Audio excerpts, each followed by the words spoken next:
రాజగోపాల్ రెడ్డి గారు రాజగోపాల్ రెడ్డి గారు నేను అధ్యక్ష వాళ్ళు ఇప్పటికి కూడా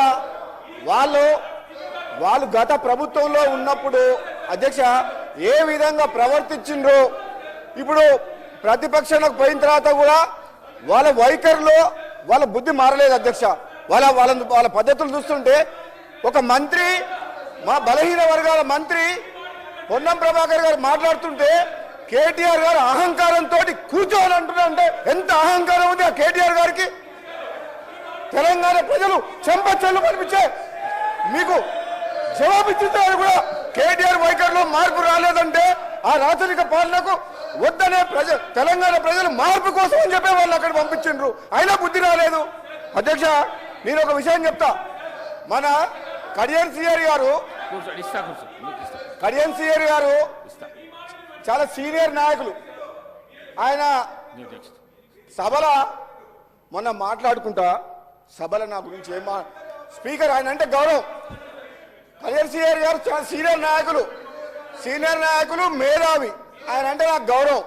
మొన్న సభల నా గురించి ఏం మాట్లాడతాడు, నీకు మంత్రి వచ్చేది హోంమంత్రి వచ్చేది లేదు సచ్చేది లేదా అన్నాడు. అధ్యక్ష అంత సీనియర్ నాయకుడిని ఒక మాట్లాడుతున్నా మీ ద్వారా ఏమడుతున్నా అంటే అదే నాకు వస్తుందా రాదా, మా ప్రభుత్వం ఉంది, అది ముఖ్యమంత్రి అధిష్టానం నిర్ణయం తీసుకుంటుంది, అది వదిలేయండి, అది కళ్యాణ్ సిఆర్ గారు, అది మీ చేతిలో లేదు నా చేతుల్లో లేదు.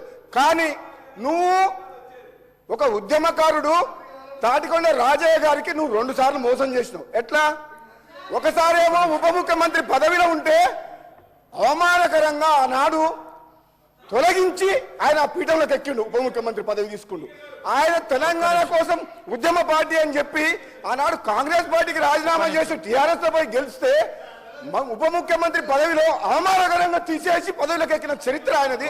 రెండోసారి మొన్న సిట్టింగ్ ఎమ్మెల్యే అయిన తాటికొండ రాజయ్య ఉద్యమకారుడు, ఏనాడు తెలంగాణ కోసం మాట్లాడిన కడియం సిఆర్ గారు మళ్ళీ మంత్రి కావాలన్న ఆశతోటి మళ్ళీ ఆయన టికెట్ ఇవ్వకుండా ఎమ్మెల్యేగా గెలిచి వచ్చిన తర్వాత వాళ్ళ ప్రభుత్వం రాకపోయేసరికి ఫ్రస్ట్రేషన్ లా ఏం మాట్లాడో అర్థం కాక నువ్వు మంత్రి కాదు నేనైతేనా కాదా తెలియదు, కానీ నువ్వు మాత్రం నీ జన్మల టీఆర్ఎస్ పార్టీలో ఉంటే నువ్వు మంత్రి కావు కడియం సిఆర్ గారు, అది మాత్రం గుర్తుపెట్టుకోను. నా గురించి అట్లా మాట్లాడచ్చు అధ్యక్ష మీరు ఒక్కసారి వినండి. రాజగోపాల్ రెడ్డి గారు ఒక్క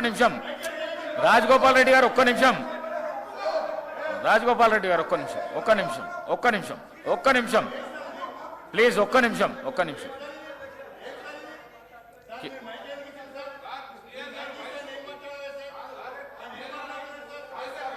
కేటీఆర్ గారు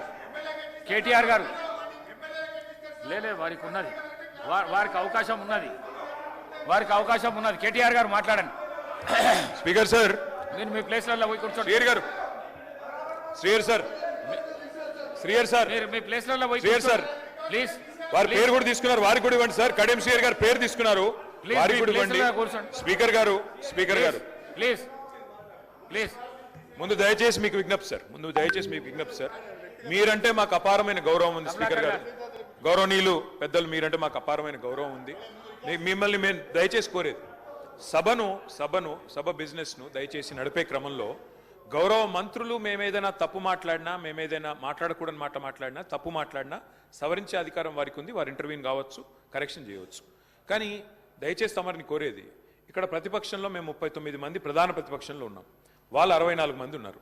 మరి వారికేమో సభ్యులు లేచినా మీరు సమయం ఇస్తున్నారు, వారు వ్యక్తిగతంగా దూషించినా, నోటికొచ్చినట్టు మాట్లాడినా మీరు కనీసం మళ్ళీ మాకు అవకాశం కూడా ఇవ్వట్లేదు.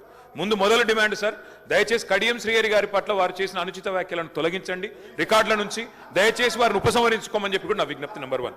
రెండవది సార్, వారు ఉప ముఖ్యమంత్రిగా పనిచేసిన పెద్దలు, దాదాపు 15 ఏళ్లు మంత్రిగా పనిచేసిన సీనియర్ నాయకులు, గౌరవనీయులు పెద్దలు కడియం శ్రీహరి గారి పట్ల వాళ్ళ రాజగోపాల్ రెడ్డి గారు చేసిన వ్యాఖ్యలు సబబు కాదు సార్, దాన్ని దయచేసి తొలగించాలి రికార్డుల నుంచి అనేది నెంబర్ వన్ సార్. రెండవది రాజగోపాల్, మీరు కూడా ఒకటి సార్ ఒక విషయం మాకు క్లియర్గా చెప్పండి. మా సభ్యులు లేచి అడిగితే మరి సభ్యులకైతే ఒకటే హక్కు ఉంటుంది సార్, అందరి సభ్యులకు 119 మంది సభ్యులకు ఒకటే రకమైన హక్కు ఉంటుంది. మా సభ్యులు అడిగితేనేమో మైకు రావడం లేదు, మరి వాళ్ళ అవతల వైపు ట్రెజరీ బెంచెస్ లోంచి సభ్యులు అడిగినా మైక్ ఇస్తున్నారు, ఎప్పుడు అడిగినా మైక్ ఇస్తున్నారు, వాళ్ళని మాట్లాడమని మీరే మరి మోటివేట్ చేస్తున్నారు. దయచేసి నా విజ్ఞప్తి మీతోని అందరు సభ్యులను అందరు సభ్యులను ఒకటే ఘాటను ఒకటే పద్ధతిలో చూడాలి తప్ప ఈ రకంగా చూడడం ఇది భావ్యం కాదు కదా సార్. మీరు కూడా దయచేసి ఈ విషయంలో పునరాలోచించాలని విజ్ఞప్తి. ముందు రాజగోపాల్ రెడ్డి గారు మాట్లాడిన మాటలను దయచేసి మరి రికార్డుల నుంచి తొలగించాలని మిమ్మల్ని కోరుతా ఉన్నా అధ్యక్ష. వారు కూడా ఉపసంహరించుకుంటే వారి గౌరవం దక్కుతుంది. అట్లా మాట్లాడడం ఒక సీనియర్ దళిత నాయకుడి పట్ల, ఒక సీనియర్ దళిత మంత్రి పట్ల, గతంలో 15 ఏళ్లు మంత్రిగా పనిచేసిన పెద్దల పట్ల ఆ రకంగా మాట్లాడడం వారికి మంచిది కాదు. ఉపసంహరించుకోమనండి, లేదా మీరైనా రికార్డుల నుంచి తొలగించాలనేది డిమాండ్. రెండవ మాట అధ్యక్ష, ఇందాక నాకు మీరు మైక్ ఇవ్వలేదు, ఇప్పుడు ఇచ్చినారు అనుకుంటున్నాను. దానికోసమే ఇందాక పొన్నం ప్రభాకర్ గారు మాట్లాడినప్పుడు నేను వారంటే నాకు గౌరవం ఉంది అధ్యక్ష. పొన్నం ప్రభాకర్ గారు నేను 2009 నుంచి కలిసి పనిచేసిన సహచరులు. ఆనాడు వారు ఎంపీగా, నేను ఎమ్మెల్యేగా మొదటిసారి గెలిచినాం. అప్పటి నుంచి కలిసి పనిచేసినాం. కానీ సత్యదూరమైన మాటలు చెప్తుంటే, వాస్తవానికి విరుద్ధమైన మాటలు చెప్తుంటే బాధతో తప్పకుండా అన్నాం అధ్యక్ష. కానీ వారు కూడా గౌరవ మంత్రి వారు, ఈరోజు గౌరవ మంత్రి గారు తప్పకుండా ఆలోచించాలి, మాట్లాడేటప్పుడు 1-2 సార్లు ఆలోచించాలి. ఇవాళ వారి నియోజకవర్గంలో హుస్నాబాద్లో గౌరవెల్లి అనే రిజర్వాయర్ పూర్తయి ట్రయల్ రన్ అయిన మాట వాస్తవం కాదా అధ్యక్ష? ఇవాళ హుస్నాబాద్లో ప్రజలకు తెలియదా? వేములవాడ నియోజకవర్గంలో మలకపేట రిజర్వాయర్ మొత్తం పూర్తయి అందులో 1 టీఎంసీ నీళ్లున్న మాట వాస్తవం కాదా అధ్యక్ష? ఇవాళ కాళేశ్వరం గురించి మాట్లాడి అదేమి జరగనట్టు నేను మేడిగడ్డకు పోయి వచ్చి మా మీద బురద జల్లే ప్రయత్నం ఏదైతే చేస్తున్నారో అధ్యక్ష, నేను గౌరవ సభ్యులకు తమరి ద్వారా తెలియజేసేది అధ్యక్ష ఒకటే ఒక్క మాట అధ్యక్ష. కాళేశ్వరం అనేది ఒక బరాజ్ కాదు అధ్యక్ష. కాళేశ్వరం అంటే 3 బరాజులు, 15 రిజర్వాయర్లు, 21 పంప్ హౌజులు, 19 సబ్ స్టేషన్లు, 203 కిలోమీటర్ల టన్నల్స్, 1531 కిలోమీటర్ల గ్రావిటీ కాలువలు, 141 టీఎంసీల స్టోరేజ్ కెపాసిటీ, అదేవిధంగా 240 టీఎంసీల యూటిలైజేషన్. శ్రీయర్ గారు ఏమన్నారు అధ్యక్ష? శ్రీయర్ గారు ఒకటే మాట అన్నారు, స్టెబిలైజేషన్ కూడా తీసుకోవాలి ఒక ప్రాజెక్టులో. కొత్తగా 97,000 కూడా నీళ్ళు ఇయ్యలేదని మాట్లాడితే స్థిరీకరించబడ్డ ఆయకట్టు ఎంత అని అధికారిని అడుగుతుంటే ముఖ్యమంత్రి గారు మాట్లాడనీయలేదన్నారు. గొప్ప ఉదాహరణ నా నియోజకవర్గం అధ్యక్ష. మా దగ్గర అప్పర్ మానేర్ అనే ప్రాజెక్టు నిజాం టైంలో కట్టినారు అధ్యక్ష, 45లో కట్టినారు.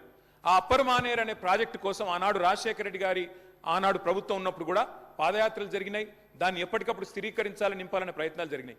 కానీ ఎప్పుడు నింపబడ్డది అధ్యక్ష? మొత్తానికి మల్లన్న సాగర్ కట్టిన తర్వాత మల్లన్న సాగర్ నుంచి వచ్చే కాలువ ద్వారా ఎప్పుడైతే కూడవెల్లిలోకి నీళ్ళు వచ్చినాయో, కూడవెల్లి వాగులోకి ఈరోజు ఏప్రిల్లో ఎర్రటి ఎండల్లో కూడా మా మిడ్ మానేరు, మా అప్పర్ మానేరు ఎండుతున్న మాట వాస్తవమా కాదా?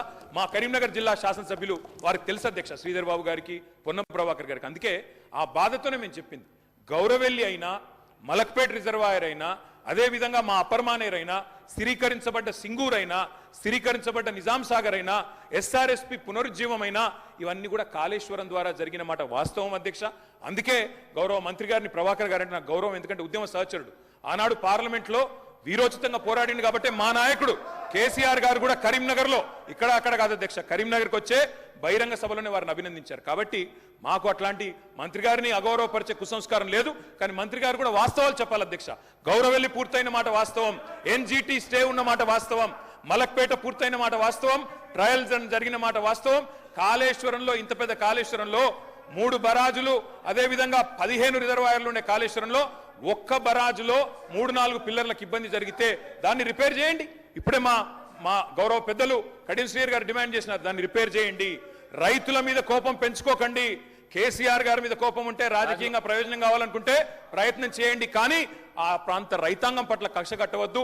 నింపండి, మేడిగడ్డ నింపండి, కాళేశ్వరంలో పంపింగ్ స్టార్ట్ చేయండి. వాళ్ళ 5,000 క్యూసెక్ల నీళ్లు కిందికి పోతున్నాయి. ఇది రాజగోపాల్ రెడ్డి గారు.